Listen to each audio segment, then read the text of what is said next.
Hi, I'm Kelly and I'm here with Karen, and we're here to answer your questions about grief. Make sure you that subscribe so that you can stay up to date on all of our newest videos that we release every Wednesday and Saturday. Well, hi, Karen. How are Hi, you? Kelly. Doing okay. Thank you. Good. So today's question comes from someone who asks, is it normal to struggle with sleep following a loss? Yeah. So I'm sure, and we say this so much that you hear this a lot, but it's like one of the main things that changes only because it's the one thing that we are trying to do every day. There may be other things that we're challenged by, like sometimes with cooking and exercising or keeping up with other things, but sleep is like this thing that we're all trying to do, we're all hoping to do, and really, frankly, need to do. And there's so many different reasons and a lot of different ways that sleep can be challenged. Following a loss, I find for some people, it's a matter of not being able to fall asleep. They're kind of going all day long. And then it comes time to go to sleep, and it's just really difficult for them to get comfortable or to, turn their brain off. Um, and for some people it's also like, okay, I fall asleep, but then I wake up and then I start thinking about things and then I can't fall back asleep. They're both terrible, and I think for most people they'll find their night is really, really shortened, when they've had a loss. The craziest thing about it that I think drives people the most crazy is that you've also probably never been more exhausted Mhm. than you are right now. And all you want to do is sleep. Because let's face it, for some, not everybody, but for some, sleep really can provide a little bit of an escape just to shut your brain Absolutely. off for a little bit. And like, I just don't want to think. I don't want to feel. I don't want to worry, and if I could just escape to sleep, but it's very, very difficult to do. So it's normal. And, I think it's because so many of our other habits are disrupted. I think it's because our brain just does not shut off. For some people, it is an issue of sharing a home with someone or sharing routines with someone. And so that whole nightly routine being changed. And I think for a lot of people, this also brings up the questions and the second guessing, also the trauma, the things that you saw and the things that you wish were done differently. And, a lot of times we feel like the way it ended for our loved one should have been better or could have been better, and reliving those moments. And let's face it, during the day, we're busy, we can be preoccupied, we can be distracted. I mean, there are things that can kind of keep you in a different mindset, or at least not totally in this very dark place. But the lights go out, it gets quiet, and it's just like your brain just starts running away. Yeah, it makes me think about all the people that say also that they will wake up at the same time every night, and that was the time that they got the call that their loved one died. Yep, I've heard that too. Yep. And then also, I think for the majority, not all, but the majority of my clients say that nights are the hardest for them because you are going, going, going. But then there's also the people that the mornings are the hardest as well. Yeah. So, what are some of the tools that you give somebody to help maybe improve their sleep? Well, a couple of different things. I mean, first, I really, and I'm not too tough on anybody about anything, and try not to be real pushy about what you have to do. But I mean, if I'm talking to a person, we're doing a one-on-one, and they're kind of going through the list of different things, and they can be listing a lot of things that are going wrong, but they mention they're not sleeping well. I'm like, stop. That's where we start. If you're not sleeping, if you're having bad nights, you're not having better days. You cannot have even an okay day if you're not having a good night. So, absolutely, I think prioritizing it in ways that we never have before. And sleep is that weird thing because if we, start thinking about it too much or dreading it too much, then it only seems to become worse. So it's like we don't want to necessarily like hyper focus on it, but we do have to recognize, like what I say to people all the time, it's non-negotiable. Sleep is not something we can negotiate with. It's not like, okay, I got lucky, I slept well last night, or oh yeah, I wasn't lucky. We kind of put it to luck, I think, sometimes in terms of how we sleep. So I think certainly, we're all pretty familiar at this point with the idea of like sleep hygiene, and improving upon that, and meaning we just create a routine surrounding our sleep. Routines really do get messed up, so maybe you did have a good one, but you need to come back to it. I think that's important. And I say to people a lot of times, I think because you're like spinning all day and it feels like you should just sort of like hit the pillow and go right to bed. but that's not usually the best way for us to get sleep. I mean, normally we need to ease into it with some sort of like relaxation routine or something that's going to kind of settle us and calm us down. But really, I think prioritizing it in ways that you haven't, and recognizing that there's nothing else to do at night but sleep. Stores are closed, your lawyer's office is closed, like all the things that you're thinking about, nothing can be done about it anyway, you know? And what I say to people sometimes, like, just remind yourself, like, I can worry about this tomorrow. I can cry about this tomorrow. I can grieve about it tomorrow. Right now, all I need to do is sleep. All I can do is sleep. So I think there's like a mental part of it too, a big mental part of it actually, that we need to kind of retrain ourselves to understand how important it is.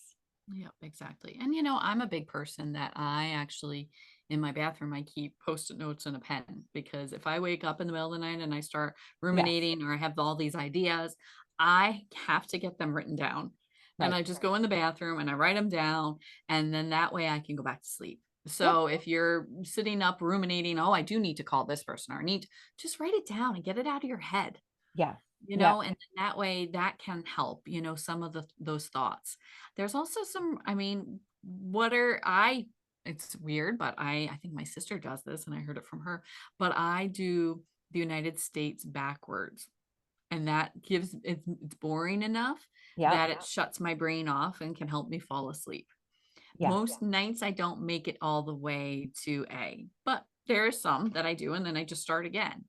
Um, so Well, that's yeah, and that's a great suggestion. So my daughter had sleep issues for a little while, and we actually took her to a sleep specialist. And they kind of decide, is there a physical thing going on? Which, by the way, people should also be aware of too. Following a loss, it's always a good time to be following up with your doctor to get everything checked out, just to make sure that there wouldn't be another reason contributing to it. I mean, let's face it, I talked to a lot of women who are perimenopausal, menopausal, that like sleep gets interrupted there too. So always a good idea to check on physical reasons. But yeah, I think a lot of times it is something mental. And a lot of times people are like, oh, I'll just put a show on or I'll read. And what this doctor had explained to me is like, do not entertain your brain in the middle mm, of the night. Like mm. if you entertain Not it, pick up your phone. yeah, don't pick up your phone. Yeah, like don't do anything that's going to keep it interested. And even those terrible things that you're reliving, your brain is invested in and interested in. So her suggestion was, to dream about folding clothing. I Mm, dream about, when I, or not dream, I should say, like think about, as you're trying to sleep, um, going down the food store, and I just picture myself like walking through the produce aisle and like, what season is it? And so that what vegetables are up front, like just the stupidest stuff, but it's boring, you know. exactly. Although I did give that suggestion to someone one time and they're like, I love going to the food store. I'm like, all right, so that one's not for you. But Well, come up with all the A's that you see in the produce section right, or, something, something whatever. like that that Whatever, can right. just, Yeah. and then like scattered counting is a good technique for thought Hmm. stopping. So instead of like just saying 1, 2, 3, we all can do that kind of routinely and remotely. But like scattered counting is like 12, 86, 92, like just kind of random numbers that can also help with some of the thoughts. Yeah. You know, I do have a lot of clients that do pick up their phones and start looking at pictures of their loved ones in the middle of the night. That is not going to be helpful. No. Nope. That Nope. is going to keep your mind going and the emotions going, and it's going to make it really hard to be able to go back to sleep. Yeah. And you can feel really pulled to do those things. I was actually on my phone before bed not too long ago, and I was kind of cleaning out some stuff and I saw I had some old voicemails and I'm like, geez, I didn't even know these were on here. Mhm. I started to go through and my numbers and stuff had changed, but I'm like, I'm pretty sure this is from my stepdad who has since passed away. And I was just about to listen to it, which I haven't listened to anything yet. And I'm looking at the clock. I'm like, it's 10:30 at night. That would be a terrible, Yeah. terrible time to do this. And it's, I think, probably because I do this that I know that. But how many times I've talked to people that you just get like so tempted and pulled, Mhm. into some of these things, like you can't help yourself, Um, but bedtime, nighttime, not a good time to be doing any of those things. There's time to grieve all day long. Nighttime is for sleeping. It's not for worrying. It's not for planning. It's not for second guessing. It's not for ruminating. It's not for being angry at family members. Like all of those things, and I do think it's a matter of kind of tricking our brains. Like we want to distract it, but it can't be too interesting. So we've got Exactly. to kind of find that balance. I mean, counting sheep is that kind of old cliche, but now I understand. I'm like, oh yeah, that's like kind of makes sense. There's a reason for that. So yeah, but prioritizing it honestly, Kelly, above anything in whatever that looks like for you, but just it's no longer a negotiable thing. You have to sleep. And then we can start working all the rest of the stuff from there. Exactly. I do think there's a couple of things that I want to mention because I know you mentioned sleep hygiene, but I do think a lot of people don't realize what that actually involves. So your room should be dark. Really sleeping with the TV on is really not in your best interest, even though a lot of people say they have to sleep with the Yeah. TV on. Being off of devices for 3 hours, not eating for 3 hours before bed. Those are all good things to try to get into habit of doing. Making your bedroom your sanctuary, that should be a place that is comfortable and inviting and cozy. Some people will use like pillow sprays with lavender. I hate lavender, so I'm not doing that. But other people, listen to some different apps. I think the Calm app has bedtime stories, which I guess are really pretty like boring. And people like swear by those. Doing a meditation at night can be really beneficial. There's a guy here on YouTube that I like, Michael Seeley. He's a hypnotist and he's got a lot of great ones.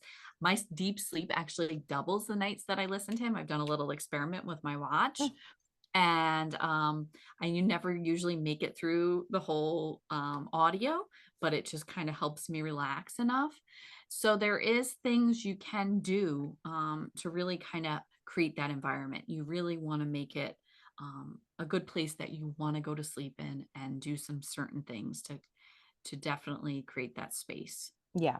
Yeah, and it is going to take like your active involvement, especially if you shared a bed with the person that you lost. Exactly. And some people avoid their bed altogether, and Mhm, so in terms of sleep hygiene, maybe they're sleeping on the couch or sleeping in a guest mhm. room.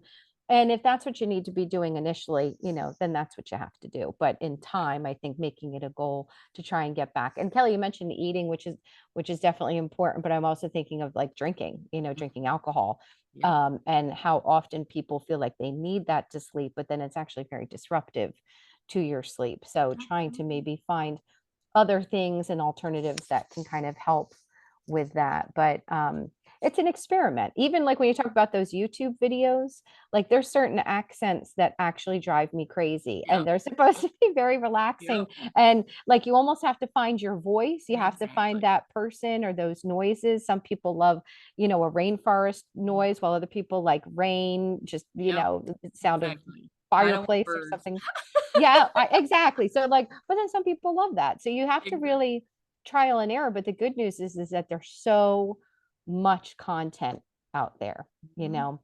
Definitely. Um, yeah. So I mean, I think it's just a matter of like not giving up, not putting a stress on it. Like we don't want to make this any harder or more stressful than it can be, but knowing that good sleep is available to you and it doesn't have to be. I think sometimes we feel like now that I've had this loss, that's it. I just don't sleep anymore. And it's like, no, there are people who are grieving and sleeping. So there's got to be a way for you to be able to do it too. Exactly. Yeah. Yep. Yeah. I think we could talk a lot more on this topic. It's I a know. it's a I pretty big know. one, It especially for is. people grieving. So, Yeah. well, so what do you think is the biggest takeaway from this question? What do you think in a shortest amount of time? What do people need to know? In terms of, struggling with sleep while you're grieving is to prioritize it and to not just make it another part of your day that either works out or doesn't work out. Like above other things, this needs to be recognized as something that you need to take care of, or nothing else is going to work out. Nothing else is going to be okay until you're sleeping. Yeah, great. All right, thank you so much, Karen. And thanks for watching. Make sure you that subscribe to stay up to date on all of our videos, and we will see you soon. Take care. Thank you.